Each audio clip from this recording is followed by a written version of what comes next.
Sorry.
Save yourselves!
Okay, so the aspirants can now mount the stage.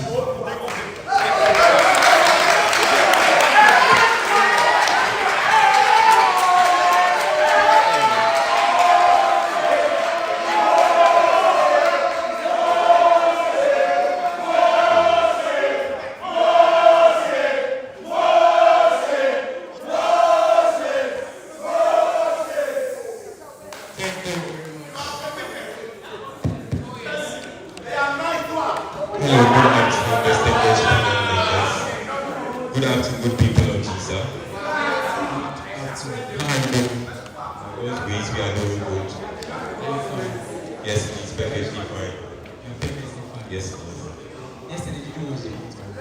Yesterday I wasn't able to watch the football match. Was it because you were preparing for betting or So we're actually trying to relax and prepare for the betting as well. So that's what took majority of our time. Thank you very much.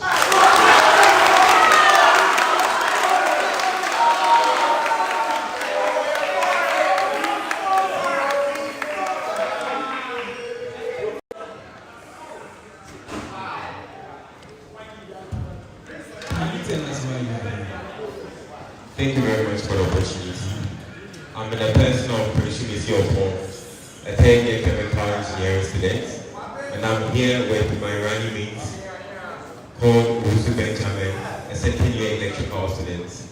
Today we are here to be vetted by the distinguished panel set up by the Electoral Commission as per Article 42 of the Ghana Engineering Students Association.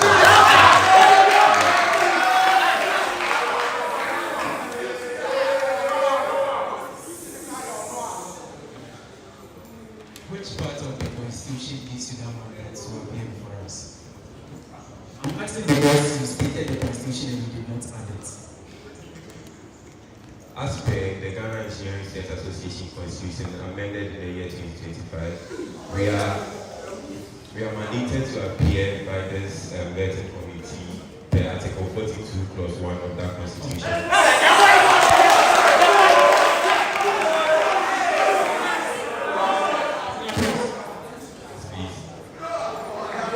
Let us know more about you. I know you are Prince of Pong, and I know you are aspiring to be the next Gesa president. We want to know more.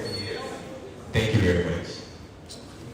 So I'm just a normal student who had entered this school as a first-year student reading chemical engineering. There are little things that I encountered that I saw as difficulties. It took a lot of senior course-mates to come to my aid to assist me when it comes to academically and how to fit in the social life as a student transforming from the senior high school cycle to this institution. This was something that actually got to me and made me take a critical decision that Hold on. Please, with all due respect, let's maintain some decorum so that we don't distract whatever message they have. thank you very much. So as I was saying, this particular period of time motivated me that any first year student that step foot in this particular college won't have to face the same challenges that I faced. Because of that, as a second year student with my own capabilities, I always give them a helping hand to help these students with some of their tutorial sessions, learning soft skills that they deserve to know about as engineering students, and all other things with the motivation that they weren't alone in this. Because I believe every engineering student deserves to be one step closer to attaining their fate in this particular college.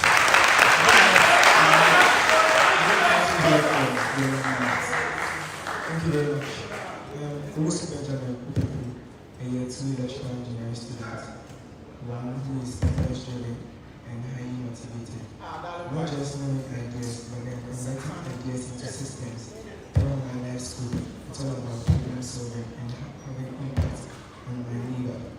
I'm trying to push more of the humanity agenda and trying to bridge gaps and all that. Thank you very much.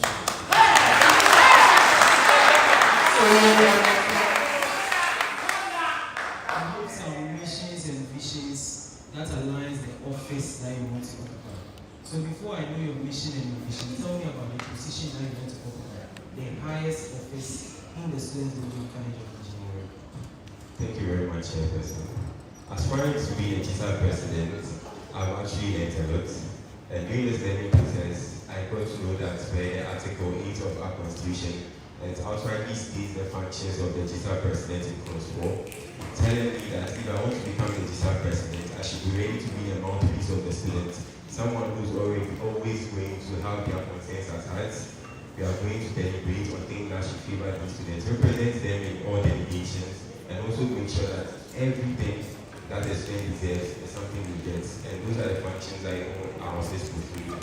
So what then is your vision and your mission statement with regards to the office you want to go?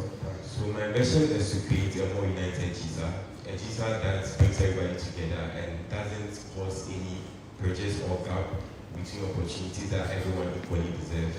And my mission is also to advocate for the interest of students as well. Let me give you the mission. So my mission is to create a more united Gesa, a Gesa where each and every student feels involved in everything and doesn't lack out when it comes to opportunities that are given out. That's fine. Your mission statement here is too broad. Yes, please. So between your mission and your vision statement, who do you think is the long-term goal? The long-term goal is my mission, and the mission is what I'm working towards. So,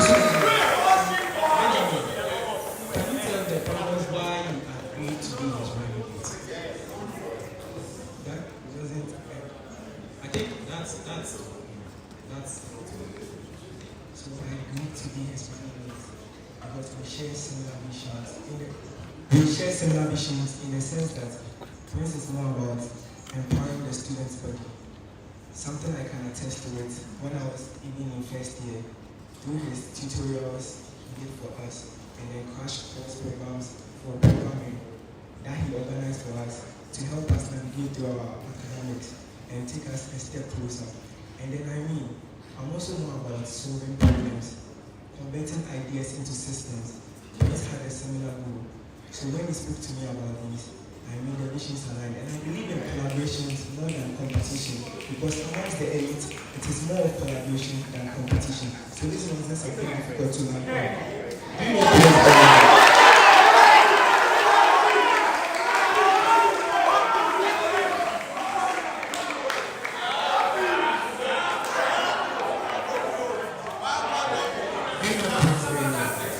Knowing someone well is relative.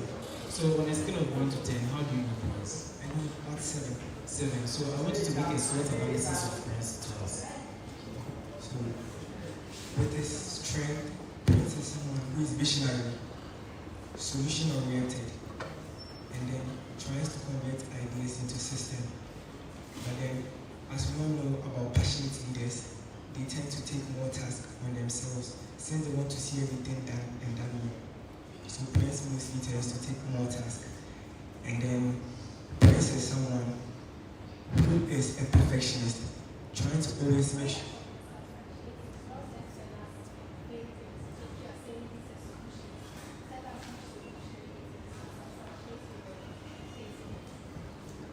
Okay, thank you. With the solution example I gave, when I was in first year, I was struggling with Python, and through his programming crash course, he helped me through it, and I passed well. And then he has a unique quality that is, Prince is someone who translates his passion into service and leave a long-lasting impact on the people. So anywhere Prince goes, he leaves an impact there, which is felt. But then I believe his distraction is when the task gets more, and then he's trying to do more for the people. Thank you. So I wanted you to do a SWOT analysis.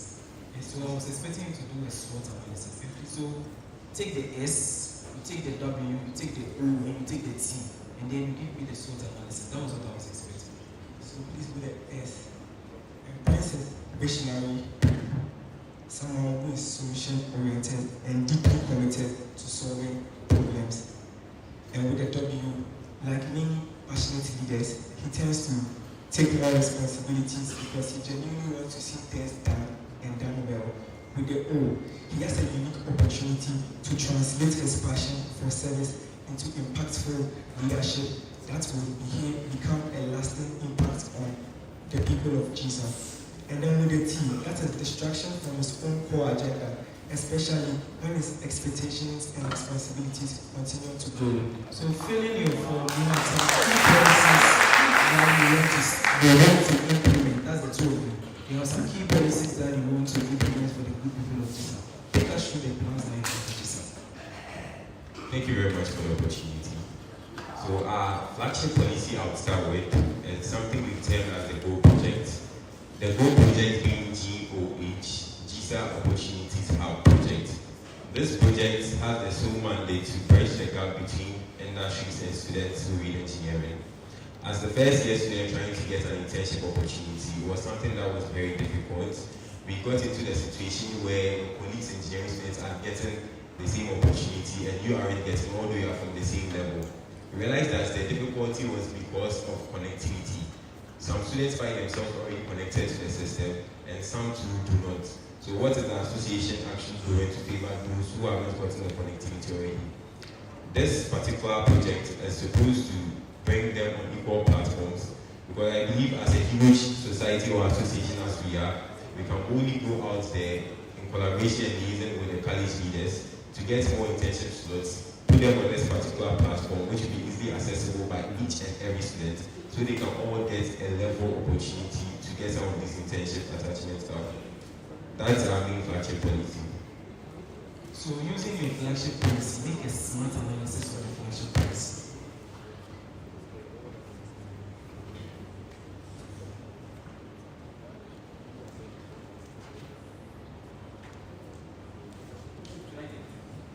So, do you know what a SMART analysis is? Yes, please. So, make a SMART analysis for the policy.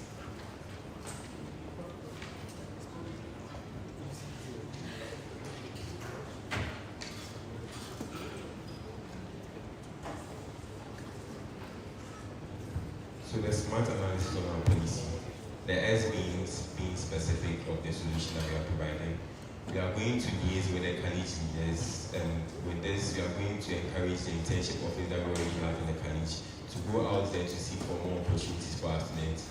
We know that there are already MOUs between our college and some industries out there, and we just need to strengthen that union between us and also increase the capacity they give us as internship slots. And that would be the specific goals in attaining this particular policy.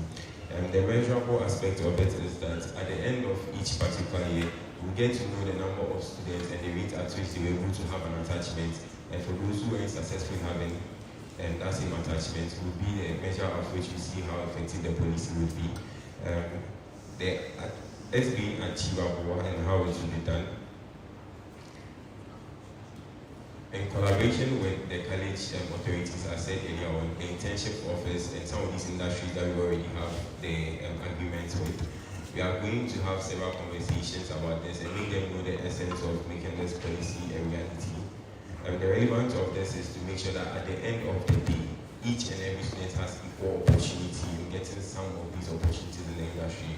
And at the end of the day, knowing their routes to where their final destination should be as engineering students.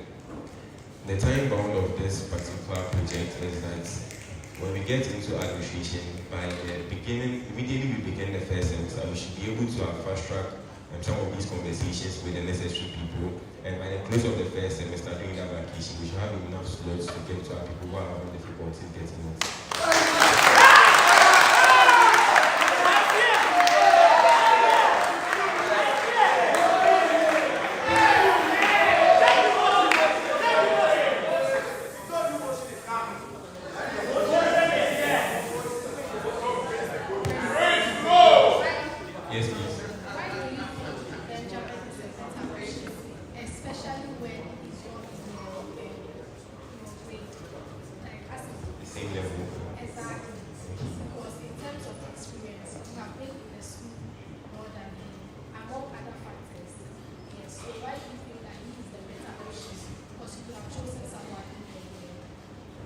Thank you very much for the question.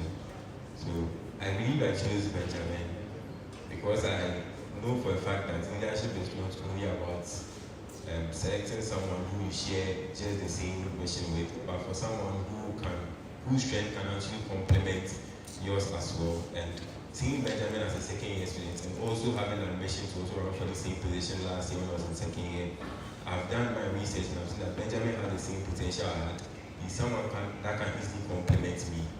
Even when we talk about experience, the experience I oversee is the fact that he has gained these opportunities before in his high school. He has been in this school, and to get the courage to run for this position in the first place, you've been very observant to see that there are problems that need to be solved. I believe that he being the second year shouldn't be a limitation of he getting the opportunity to leave this college.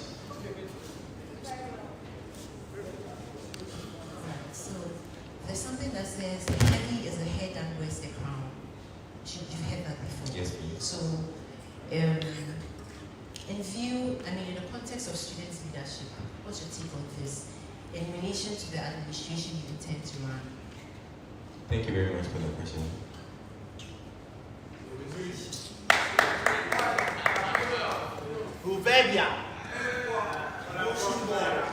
Yes, please. We understand this phrase to mean that anyone that decides to take a leadership role would always have to bear its burden alongside. And as a normal student trying to add student leadership to it, one way or the other politics, there's an extra burden we are trying to bear also. Personally, as an individual at my running mates, we've analyzed ourselves and we've noticed that we are people that we can actually structure our things very well, plan on how to use our leisure time, and also in a way to complement the fact that we have enough time to balance our academics with some of these pressure that will be coming from above. Also, one of our main strengths that we've noticed or we've learned about ourselves these years is that we are people that easily delegate tasks. And having an administration as large as Gesa, we will have a lot of appointees who can help us bear the crown together. All right. Well, heavy is the head that wears the crown. I don't know what perspective you are taking this from, but I mean, the burden is not on you as leaders. When we're talking about the burden, we are talking, it's a responsibility, it's a task you are taking up. So the burden is not about how stressful the work is going to be to you. But then, after the position, there is more to do. So the execution of your task as heads of Gesa is the burden, and not the pool is going to have on you. Did we get that? Yes, please. Thank you very much. Okay, so with a few research, I found out you both were head prefects in your schools. Yes, please. What I can say. Yes, please. Excellent. So, more often, we believe that students become head prefects based on popularity and academic performance. So, would you please refer me to certain substantial things you did back then in school? That if an Odadia should come right here and an Akara right, should come here and would say, I know these two people and I would vouch for them that because of what they did back then in school, they can lead the people of Gesa. Thank you very much for the question. So, as a head prefect in Achimota School, one thing I learned was the fact that as a leader, one of our main tasks is to be the spokesperson for the people, and always to make sure that what the people desire is what we resonate with them and communicate it to the administration. During our period in 2023 as head prefect, we noticed that there was a point in time where, because of the free education that was introduced, some things was taken out of our system as a school. We had a situation where we had a particular uniform on Friday, and because of the cost that it takes to produce some of these things, it was written out of the system. As head prefect, these were the concerns that I was receiving day in, day out, that if we got the opportunity to bring this back, it would be something that the students would really, really appreciate. It was a very difficult task. It took us almost the whole academic year to establish this. Had a lot of conversation with the head teacher, made them understand what the students actually want. We were directed to the Old Students Association. We had a lot of conversation, also making it a necessity for them to understand the reason why we want all these things back. We pushed always, and we made sure that at the end of our tenure, this particular kind of uniform was introduced on a basis that every student would have purchased it with a little amount of money they could afford. And that's one of the main achievements I could still boast of as of now.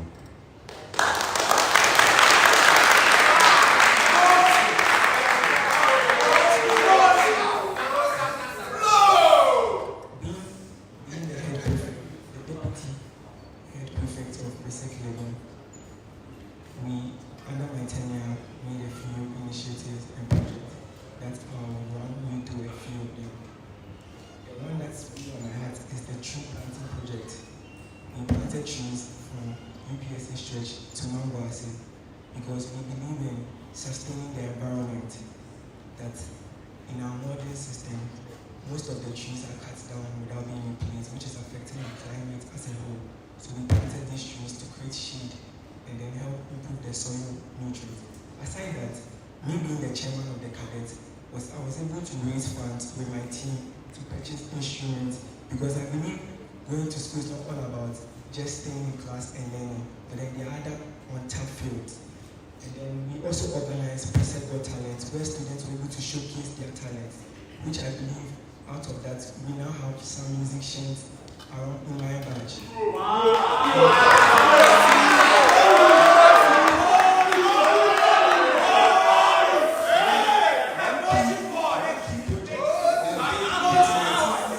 General class prefect, having a centralized prefect where communication between class prefect and administration will be much easier, because prefect we have a lot of numbers. So dedicating someone to coordinate this class prefect made communication between administration much easier. I know you say the head boys are there for a reason, but then you can't be at all places at the same time, and there's power in delegation. So that's what I think.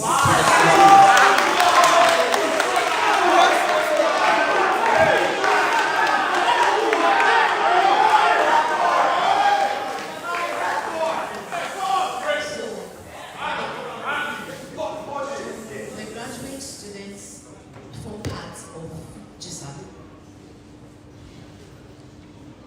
So per our constitution, the members of GISA are the undergrads who are reading this particular, are reading these engineering programs.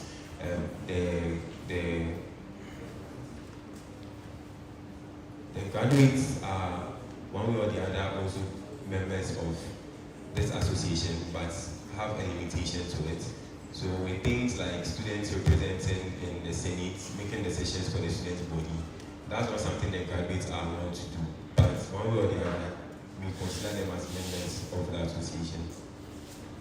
What's that one way or the other? I mean, I thought you said the Constitution says GISA comprises the undergraduates. So where from the one way or the other? Which other way would So be for? as graduates, we consider them to be alumni and they contribute in the progress of the association. So we recognize them as alumni of the association and not necessarily members. So those are the other ways that graduates also play a part in association.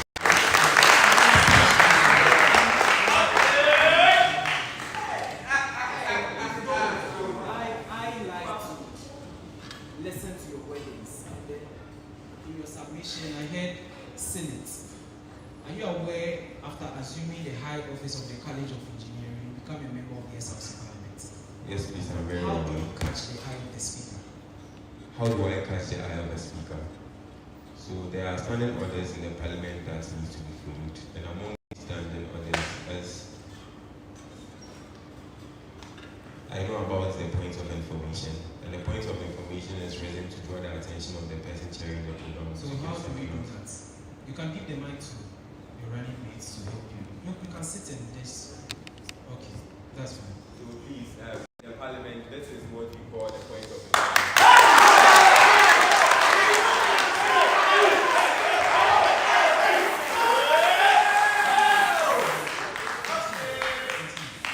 So the point of information is used to draw the attention of the person chairing the meeting to make a contribution. We have other standing orders like the point of correction. The point of correction is also done.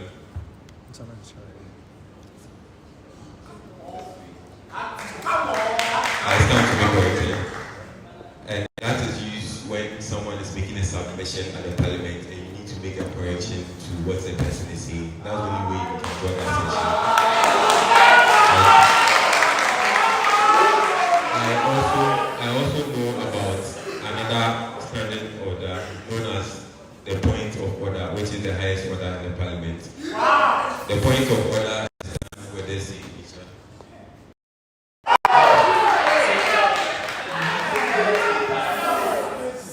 So you had the point of information, you had the point of order, but once again, demonstrate how to do the point of correction. That's fine, you got it.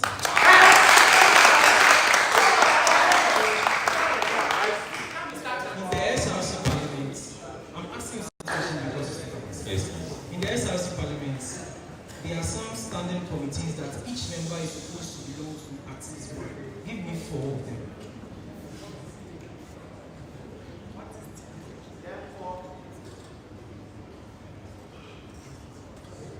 So please, in the SRC Parliament, we have the appointments committee, we have the vetting committee, we also have the sponsorship committee, and we also have the welfare committee. And members of this parliament are supposed to belong to one each of some of these committees. So distinguish between the appointment and the vetting committee. So the vetting committee is an ad hoc committee that is set up solely to vet the appointees that are appointed and the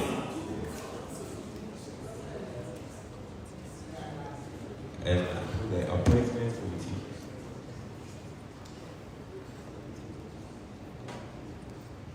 So they also seek to scrutinize the appointments that are made by the SRC executive. So there is nothing like vetting committee. It's appointment and vetting committee. So Thank you very much for the correction.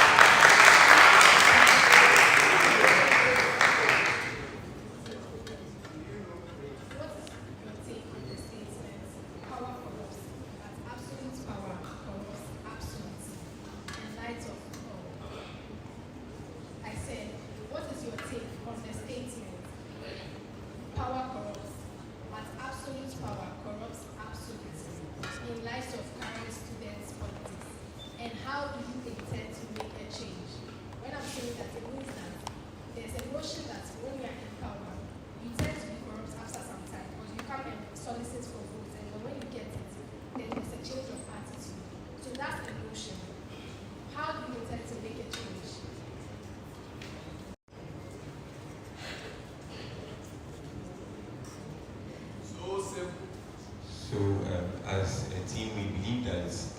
corruption is something that is very relative in this society that we find ourselves.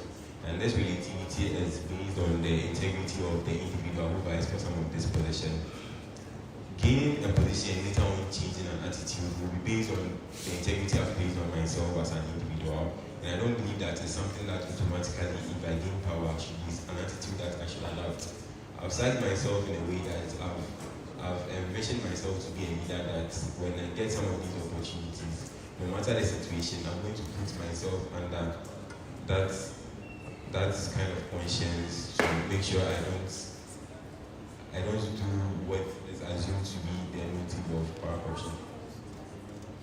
By getting myself checked by my running mates and my executives, and I believe those people have an impact in how we behave as a student leader. And that's why I took Benjamin as my running mate, and I believe would influence my appointment as well. These close people are going to keep me in check and make sure that no matter the situation, I'm not going to go overboard with these things.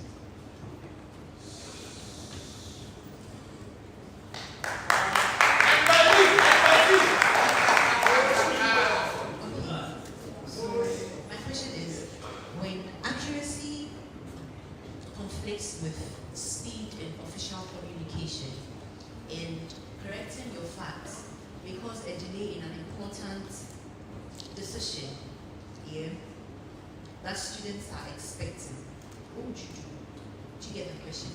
Please, can you take it again? Okay, so when accuracy conflicts with the speed in official communication, I mean, you waiting to have your facts right conflicts with how quick you want to execute that duty, and it causes a delay in a decision that the student's body is expecting from you. What would you do? But then you will have to wait and correct your facts. What would you do? Please, I would rather delay to make sure that my facts are corrected before relaying to the people, because of the statements that delay is never denial.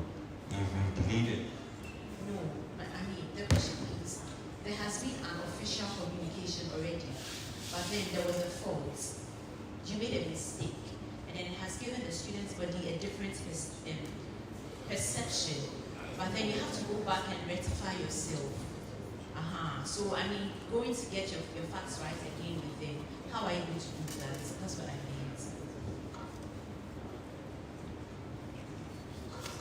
so the first thing I would do is to apologize to the good people of Gesa, because giving out wrong information, I believe, is one of the worst things you should do as a leader of this particular college.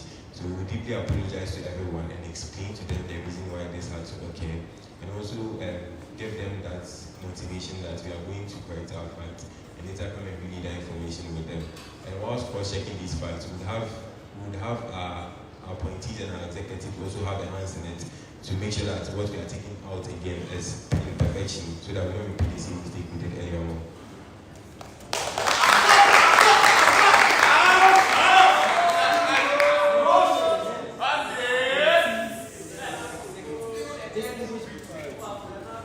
So my executives, according to the Constitution, are people who are members of the executive committee and are elected by the good people of Gesa as electorates. The appointees are members of the executive councils who are appointed by the president and other executives who as well. So, what mandates you to appoint them as your appointees?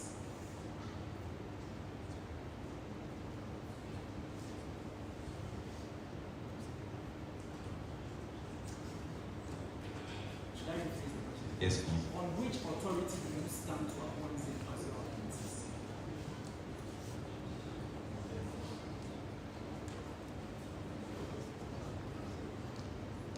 The Constitution as the president of the association.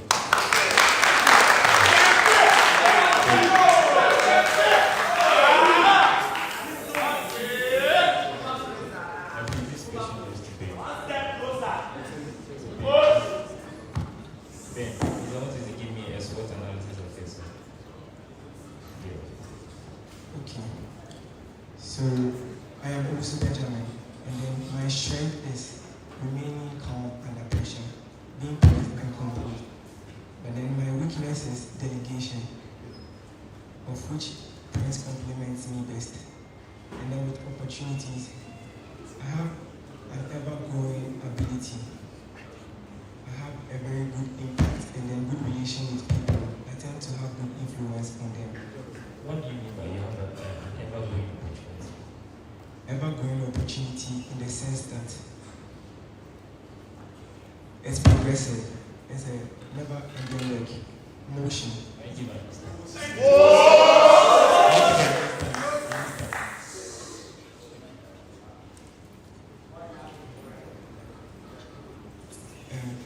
Let's take it back to basic level.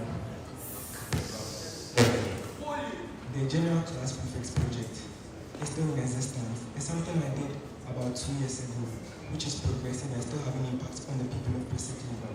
I still go there time from time to check and see if they are still working as they are supposed to do. So that impact still there, and it's still in motion.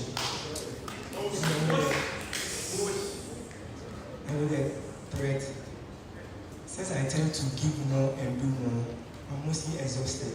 So if I don't schedule and plan well, I will burn out and come out of exhaustion.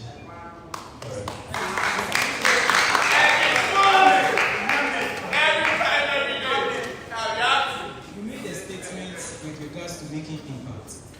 On what measures do you make impact? How do you measure your impact? Impact is measured by the effect and then the consequences. How well it benefits the people. So say there's an issue or a problem. Has it been resolved yet? Is this serving what it's supposed to serve? If yes, then that's what I mean by impact.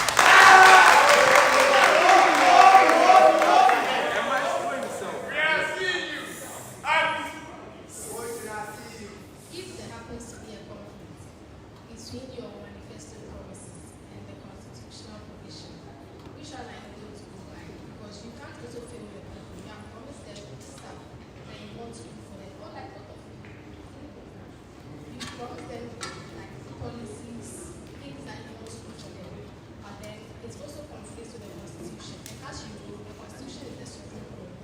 Which one are you choosing? And why are you choosing that? Thank you very much for the question. As a team, we believe that there's a very thin line between the policies that we give to our people and what the Constitution mandates.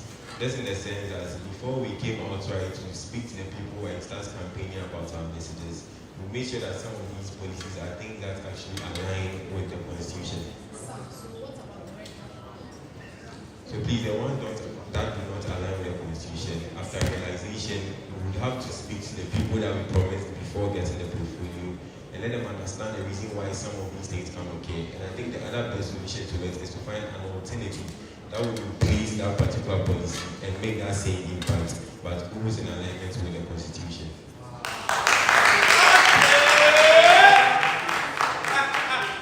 I think for the third time, I heard the word policy.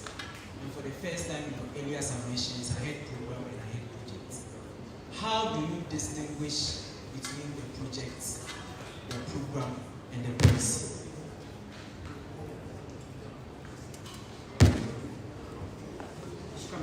I want to give you the similarities or the differences between program, projects, and policy.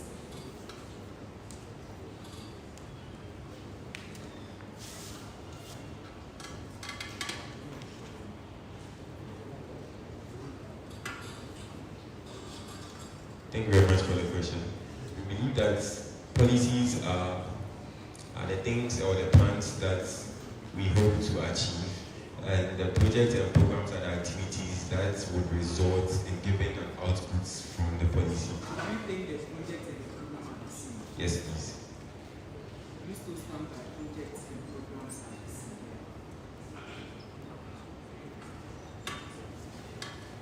So please, we believe that the projects and programs are very similar wordings. So similar as well. Mean the same, yes, please.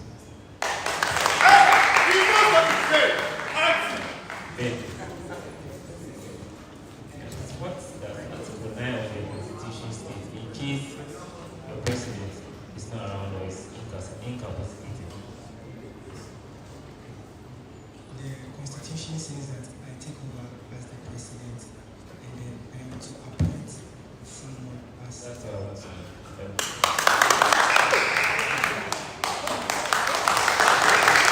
Who the chief spending officer in Gesa? Who the chief spending officer in Gesa? No, it's for him. The president and then the financial secretary. No, it's the president. President. Thank you very much. So, and when the president is not around and then you think about it, you automatically become the chief spending officer. Right? Yes or no? Yes or no? Yes. Right. Thank you very much. So, since you become, you are not the chief spending officer, I want to take you through the processes a request goes through before it gets to Gesa. I need the annual budget. Tell me about the annual budget. The process it goes through before it gets to Gesa. This is his question. Good day. So he's giving you the question because he built it from something. The president is not there. You are taking him. So assume the president is not there. Take us through the process before that particular document is he's not there. He's not there. He's not there. So you are the one to Always ask. continue. I'll consult the executives and then the budget will be done, but then it will be taken to the Senate for approval, for discussion and approval.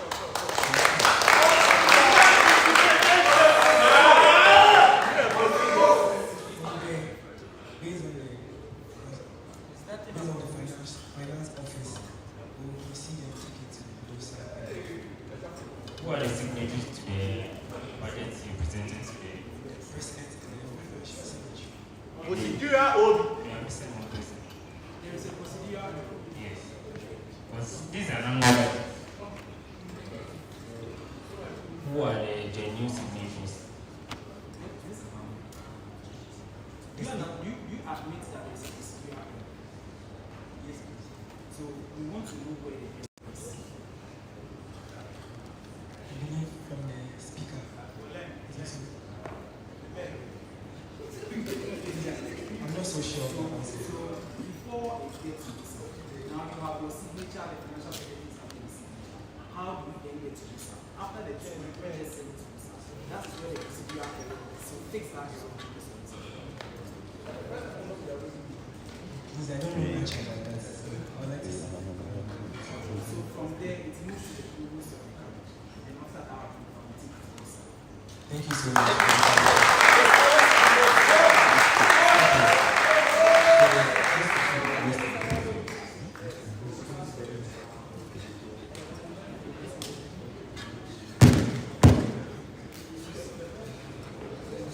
So, in addition to the question, what do we mean by the president is not around? And the president is not around. Does it mean that whilst you sit here, let's assume you assume the high office of Gesa? That's the college president. And then, right from here, he takes his leave to go out of the bank. Does it mean after that you assume the office? No, So please. we want to understand what does it mean like he is out of office or he is not around. Incapacitated. That's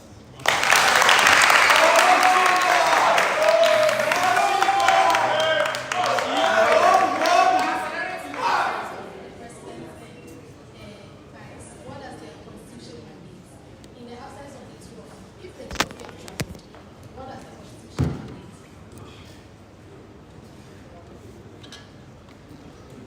So from the constitution, if the president and vice president aren't around, the general secretary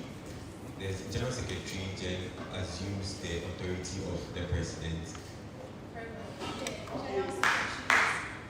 If the general secretary is not canon, the effect is that she will become president in your absence. Even if it's acting, she's a president. What happens then to Ghana? Gesa, what's the feeling? Ghana Engineering Student Association. What happens? Because if she's an international student, I mean, if she's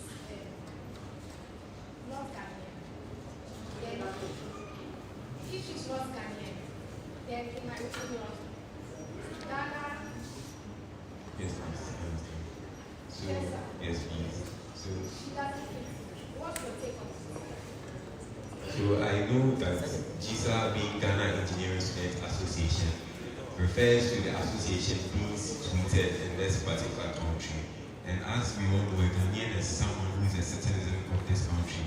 So the name GISA doesn't imply that only Ghanaians can lead the college, but implies that anyone at all who is a member of this college, which is stated in the constitution, has the right to be a leader or serve as GISA president, no matter where they are coming from. And please, I was stating that the name Ghana Engineering Student Association is only like that because of the association being situated in an institution in Ghana here.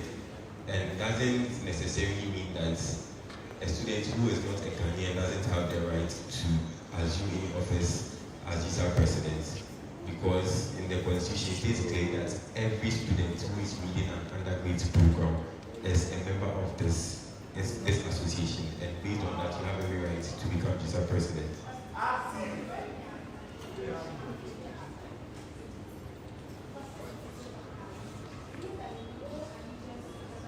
Yes, please.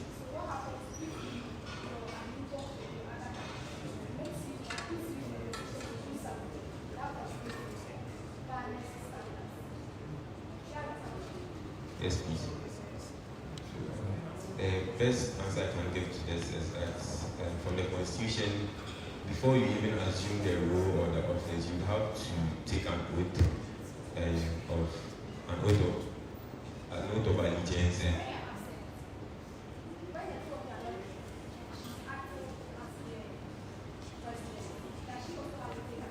Yes, please, she has to.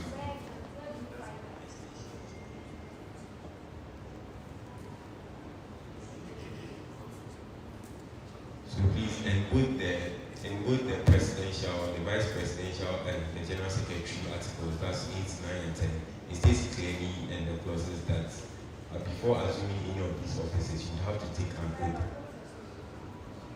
So if you've taken an oath of allegiance and an oath of presidency or any other portfolio, you now owe the association that allegiance. And no matter the form of allegiance you have external, you shouldn't have an influence in that particular allegiance you have with the Ghana Engineering Student Association.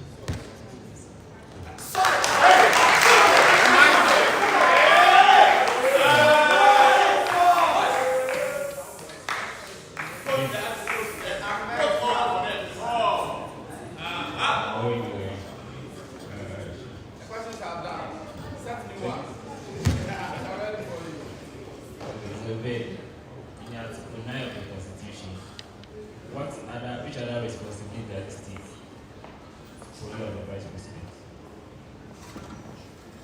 The vice president chairs the welfare committee. That means you are in charge of student welfare. Yes, please. You know, international students are part of our community. Yes, sir. Yes, please. So, what are the plans you have for international students? What plans do you have for international students? Please, that's his question. That's his question. Because it's a goal. Yes, that's his question.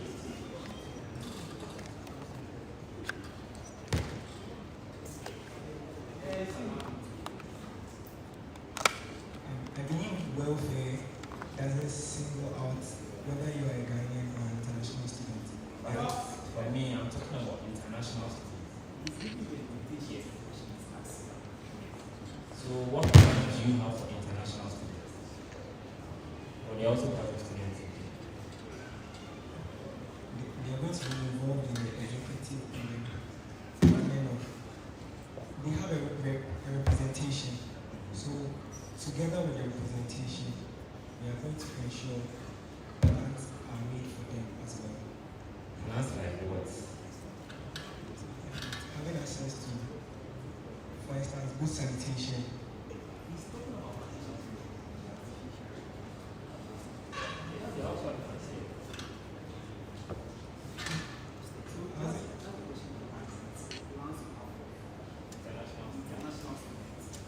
During the vacation. During school session and vacation.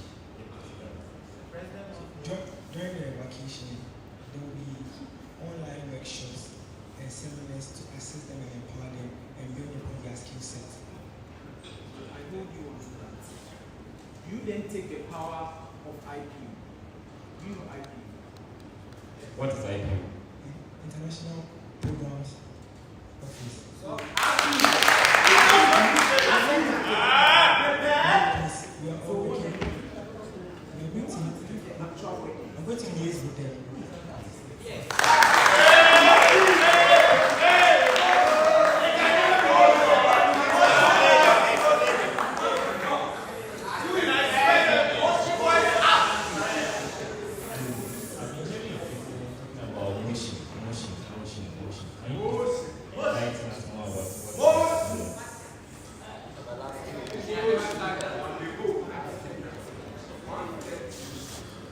Motion basically means work in progress.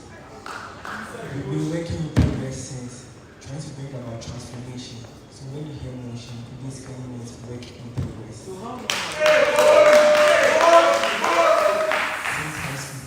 Come again. Since high school, Prince and I, since 1100, since I was also part of this initiative, Oh, okay. So working towards. getting Gesa one step closer to a better Gesa. So working towards as being the office of Gesa President and Vice President. No, please. Making impact in the lives of the people of So, Gesa. so should I classify that as campaign strategy?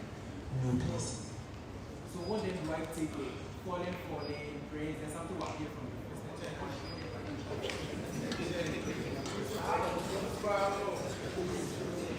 I have a video on TikTok. Falling, Trust come fall. again. Please do the trust fall. I don't know, I remember falling. So please, that's a video we made to let the people know that no matter the situation they find themselves, they will be able to trust us as Gesa President and Vice President. No, please, but okay, not necessarily content creator, but I feel like we should put ourselves in the shoes of our people. We have students out there in this college who are very much into content creation.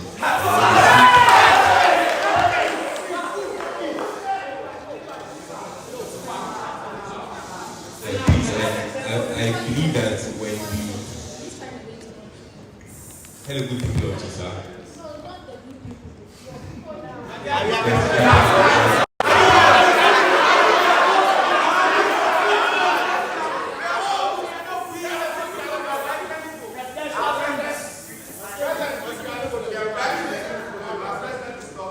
My good people, I'll plead with you as we are about getting to the end of our vetting. Let's try our best. Let's try our best. Let's try our best to report ourselves. Thank you very much.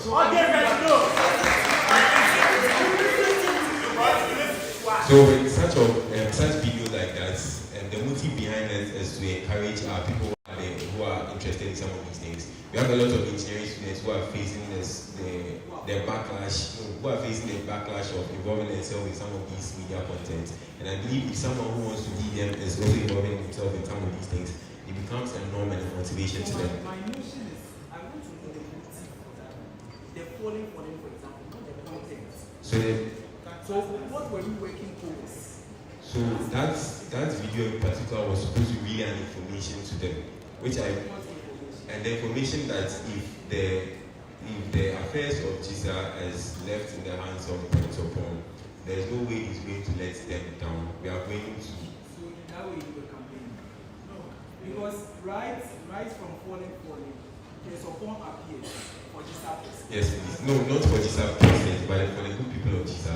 That's why we are saying that we use this emotion because it's work in progress.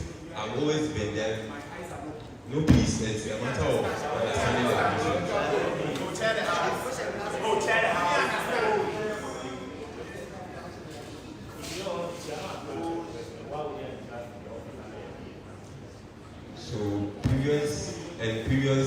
So since last year, since I started having some of these projects, I believe that it's under the concept that whenever they need help, I'm always there to give So help. this is not the first time you have been the content. That particular content is the first time. Okay, so we should hope seeing most of Yes, such please. content for Yes, please. Yes, please.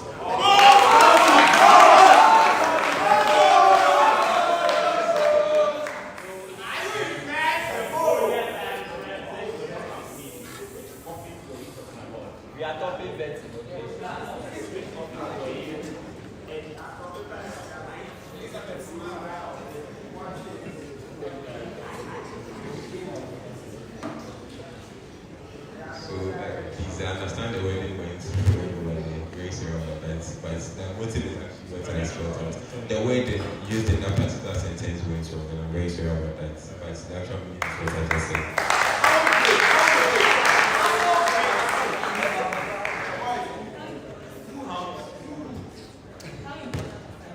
It's time. Very much important. I believe it's the most important resources to me. And how would you hold your administration when it comes to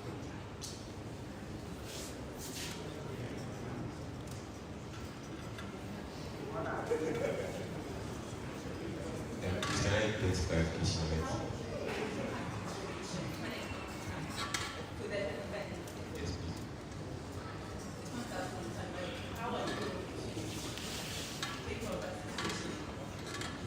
I believe this whole situation will only occur if the people I'm going to work with aren't in sync with some of these things. First, appointing someone that you want to work with in some of these situations, you would have to know much and educate them much about some of these appointments and executive portfolios you are occupying. So being a leader equally as myself, they should be also punctual some of these things. Yes, please, I have. And the first time I went, it was quite impressive because it's literally mimicked like the system we had in the parliament. So we're supposed to start that Senate meeting around 12 o'clock. It started around 3 p.m. So the reason wasn't outwardly spelled out, but per my observation, I realized that most of the members of the Senate weren't present on time, and which caused all that to occur.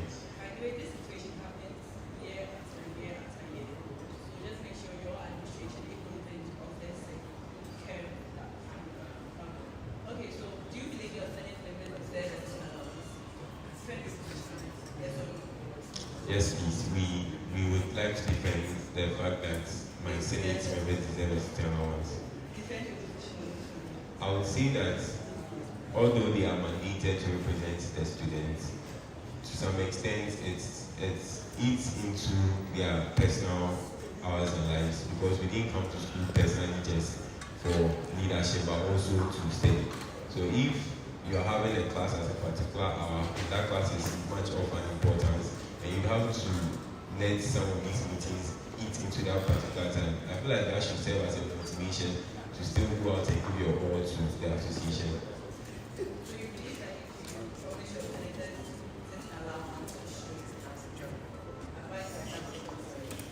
Yes, please, I will. So in case you go president, you and your financial secretary, you present the budget and it's rejected. What's your best recommendation?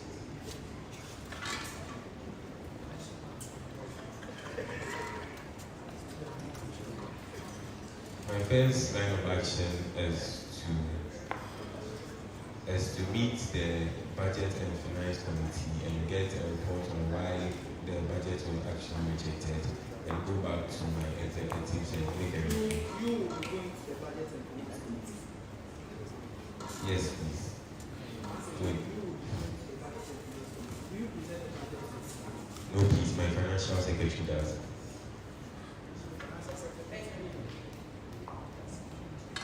So how would you support your president while also providing independent leadership? You lead the entire government. Yes, please. Yes. How would you support your president in making sure that your independence as a leader is seen appropriately? I would support him through collaboration, and then during times where he can't show up as the vice president, I'll step in for him.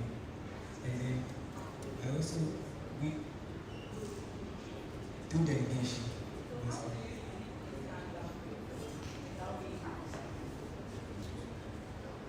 Per the constitution, I have rules assigned to myself as the vice president, so I'll see to it that all these rules and then all these rules are achieved or attended to.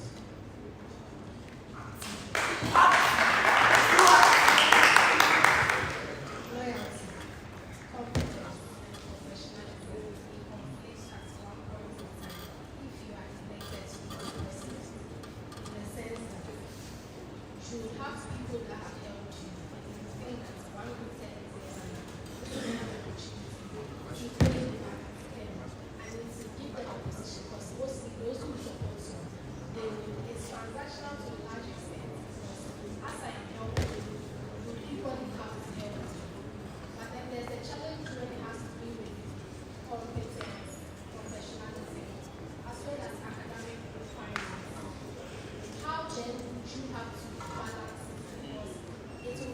unfair and it will be very disappointing that I have helped you.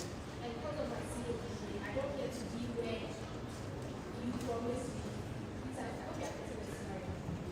What is your plan to salvage a situation like that? So as an administration, one key thing that will be upholding is that we are not going to compromise anything. Running for this particular position and getting people to rally behind me isn't on the basis of promises. I don't recall promising any individual any particular position. Actually, you don't promise them, but then, as I said, it's transactional to a large extent. And so, at some point in time, they will need help. At some point in time, it's just best that you give to them that, oh, this person helped me, especially when we were doing in our financial aspect. So it's just best that I give it to you with the financial secretary or something like that. Yes, please. So we are still not going to compromise. I would let my people understand the fact that if they really want what was good for me, they would actually want me to select people who are competent enough to work alongside with me. So when we have a team member that has exceeded the requirements below that standard, should he stop helping me because he won't get it? There's no benefit to a large extent. He should drop out. Like a motion, if the person is not part of he hasn't meet the CWA requirements or he's not competent, are you saying he should stop right now? Let him go his stance so that he will stop. So, thank you very much. So the situation is that my people who would rally for me to run for this particular position are very much aware of these academic standards that the university has put in place. And are aware of the fact that if we are supposed to appoint anyone, they are going to go through the same scrutiny.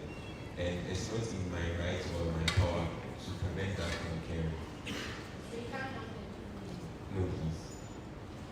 What do you think about the amendments of the constitution that has In terms of the academic requirements, they haven't happened? it has come to mind. So, please, then, You didn't mention it. what's the constitution requirement? And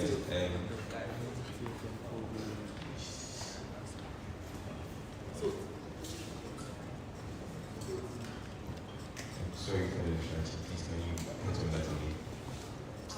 You said there's nothing you can do about it. The person has makes it qualified for position. There's nothing you can do about it. Yes, please. And I was asking, what do you think about the constitutional amendment in Canada? And you said you haven't thought about it.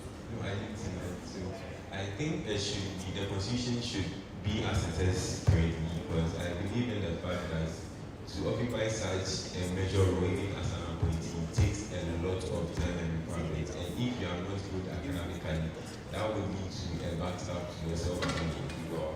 So, personally, with my it we won't encourage that And then somebody it's amended. very well described as not having like a good academic basket. So what do you do about that?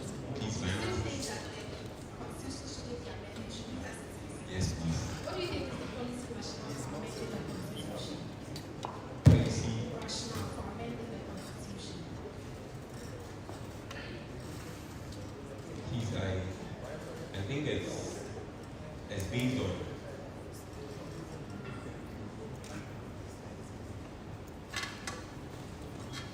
so as time progresses and evolves, things become dynamic, the situation changes, and the society also develops a new attitude.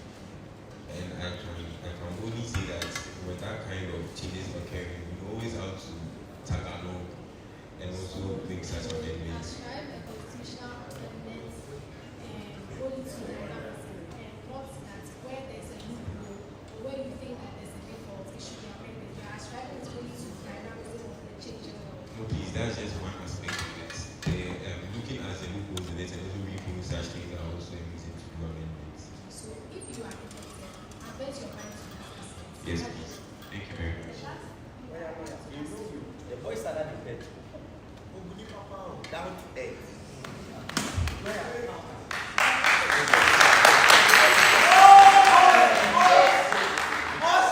You've been talking about the constitution for quite some time.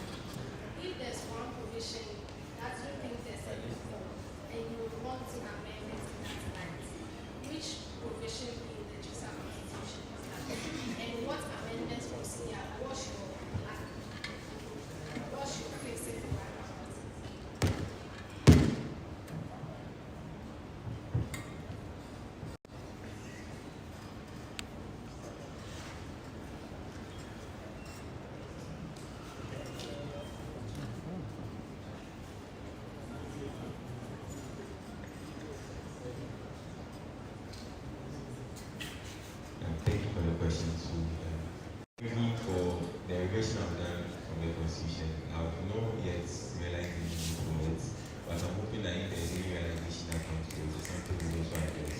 Very satisfied.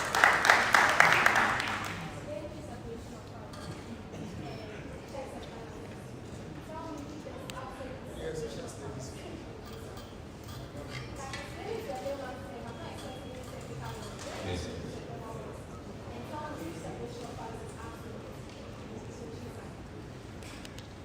So separation of powers to a layman, I would say, is to ensure that we have independent bodies. Where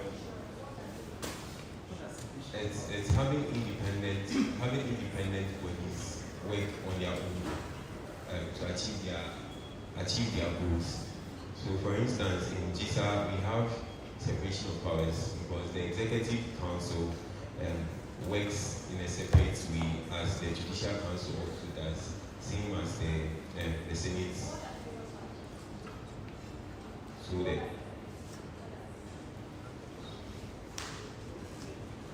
the executive council runs the day-to-day activities or day-to-day Gesa activities, and they are the ones who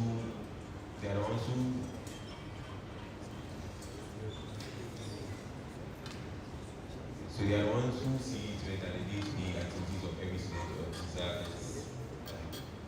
is at its high priority of them, and with the Senate, they also make sure to cross-check the activities of the executive if whatever they are doing is in the interest of Gesa. The Senate. So the Senate discuss problems that the students face and also try their best to bring solutions and suggest it to the executive council. Yes. Okay. So when I look through this, it says a manifesto for progress, opportunity, and student-centered leadership.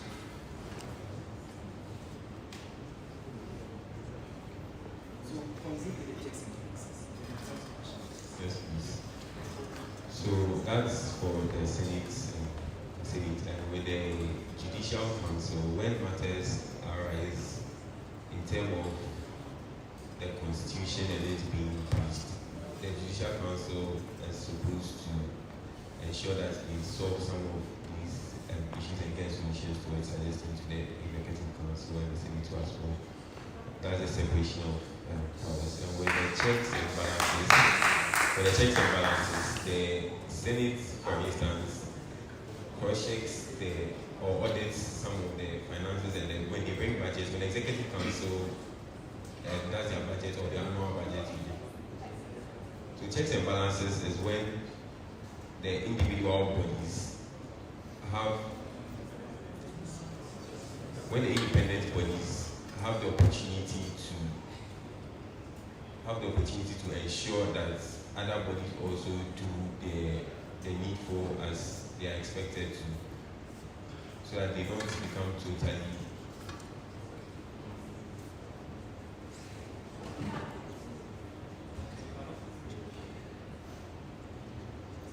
with the checks and balances, the independent bodies see to it that the other bodies do what's supposed of them, and then they don't become too powerful or power drunk.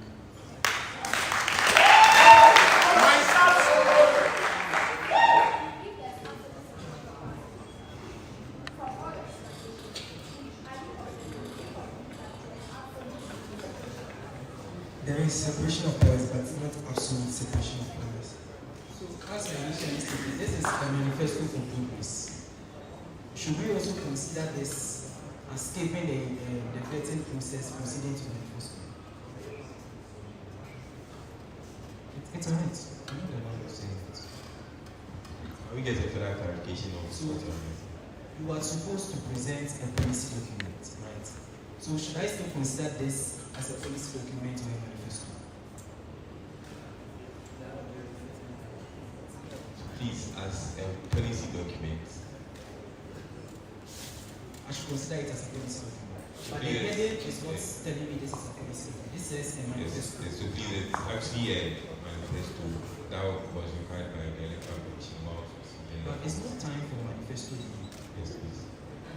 Do you still get what I'm trying to Yes, say? please, I get it perfectly. So now let's take the remove. Yes. Are you all vested in the administration of the university?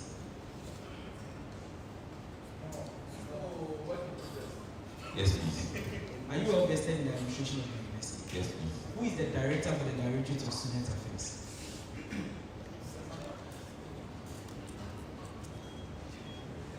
So if you don't know, just tell me so that I skip to the Please, next let's go. I should skip. Who is the Deputy Director in charge of discipline and conduct at the Directorate of Student Affairs?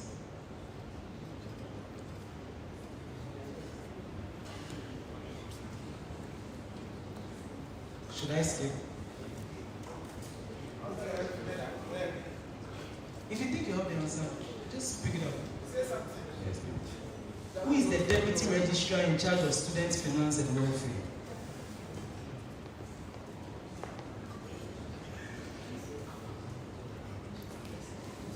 Should I continue? Who is the Vice Chancellor of the University effective 1st August 2026? Professor Christian H.R. Who is the Chancellor of the University? Please, Otunfor 72. And the title. His Majesty Otunfor 72. Okay. So who is the Provost of the The provost of the Kaiser Engineering is Professor Kabna Bridge. Who is the Registrar of the College? Professor Kabna Adam. Who is the Finance Officer of the College? Please help. Okay, so now are you current? Are you aware what the university is doing? Are you aware what the university is currently doing? Please to some point. Okay, so what anniversary are we having this year?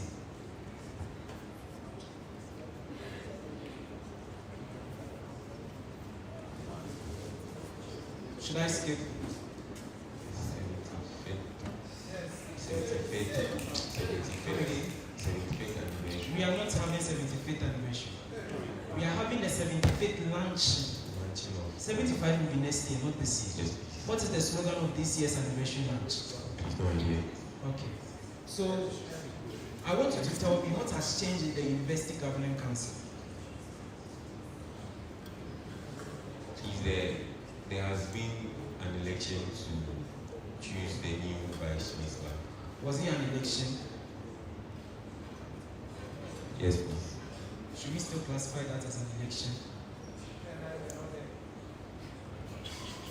I think that is discretion to the chair, my brother.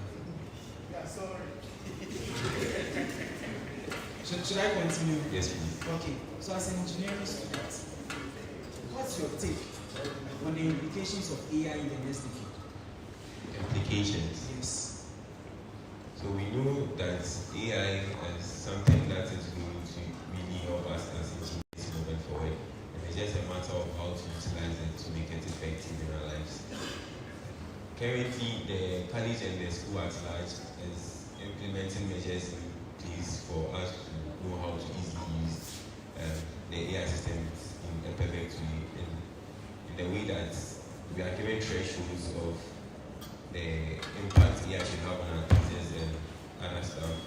And these are the guidelines that are guiding us going forward. What is the relationship between South Africa and Ghana? We are all members of the African Union and we are all African countries. So I understand the purpose of the African Union, but then I want to know the relationship between the two.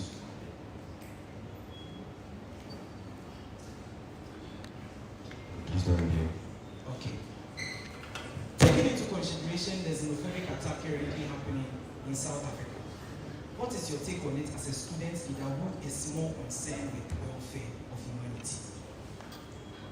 I believe that whatever is happening in South Africa right now, it's not the right thing in particular because every citizen in Africa deserves the opportunity to get a life in a our brother and our sister countries. So if we find ourselves as Ghanaians in South Africa, we should be given the opportunity to also work and gain something for ourselves. What mandates you to go into someone's country and expect to have the privilege you have in our country?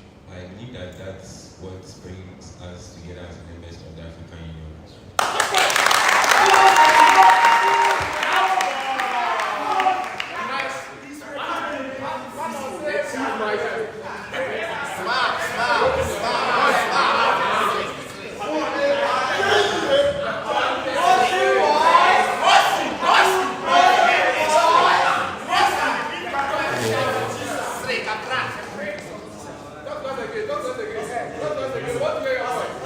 Please, let's be quiet. Please, let's be quiet. Thank you very much.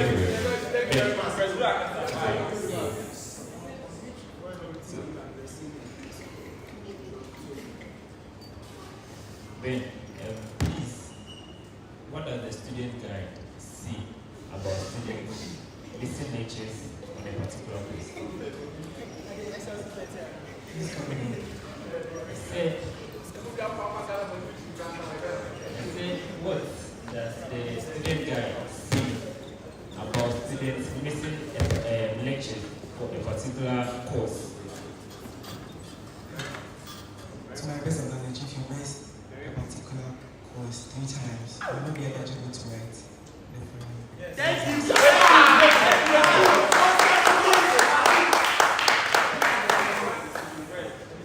You have a copy of the student guide.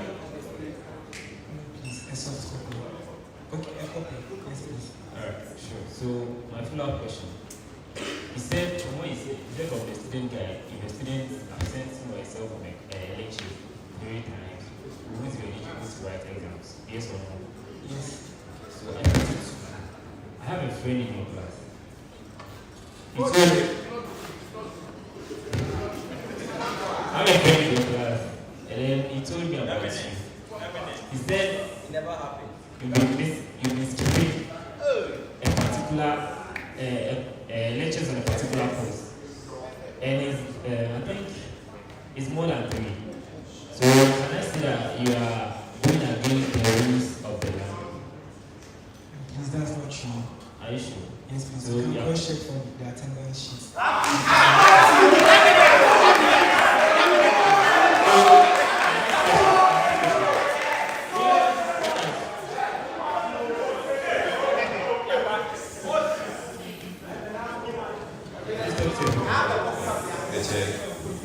Where does Gesa get access of funding in order to run the administration? Where does Gesa get source of funding to run the administration?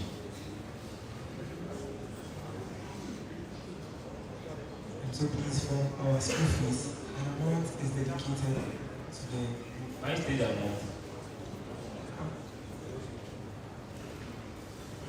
55.75. I'm sorry about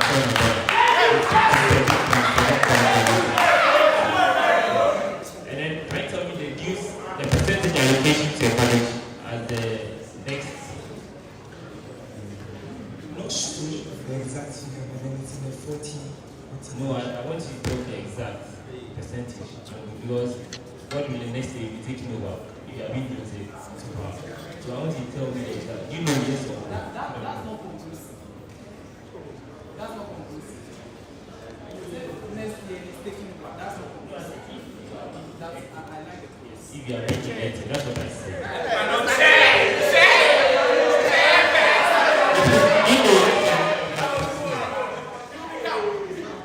The last time I cross-checked, it was 47%. I'm sorry, it's 42%. Who is the deputy minister in charge of energy sector? Deputy minister. No idea, please. No idea. Who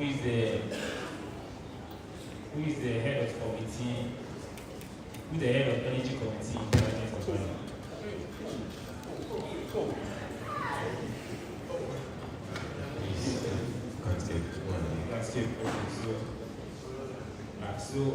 Ben.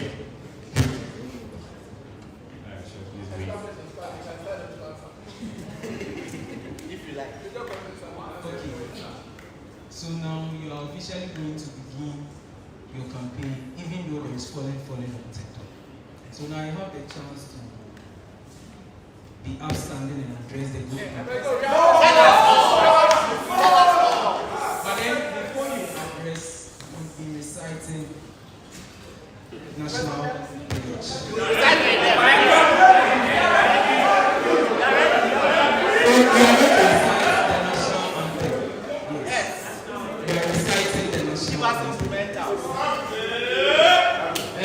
audience, can you please permit the panel to do that?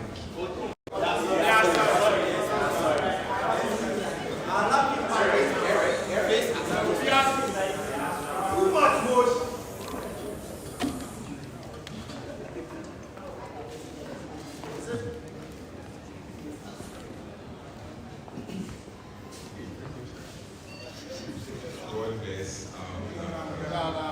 And can you please permit them to sing, to recite it to me? Please. God bless our homeland Ghana and make our nation great and strong. Bold to defend forever and the cause of freedom and of rights. Fill our hearts. I think we are not doing justice to ourselves. We are not doing justice. We've had a very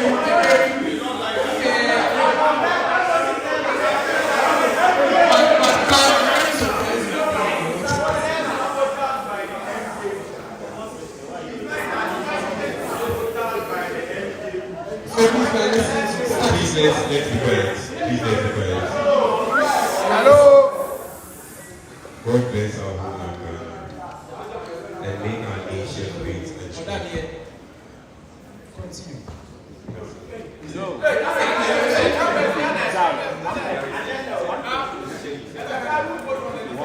recite, we are listening. God bless our homeland Ghana and make our nation great and strong.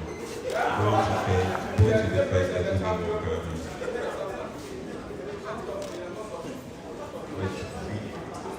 God bless our homeland Ghana and make our nation great and strong.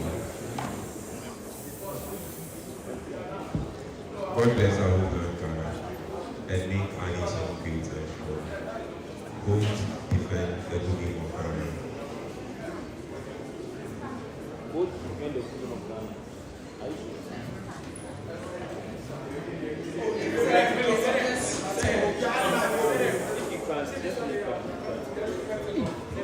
Hello, good people of Jesus. Kindly lend your attention.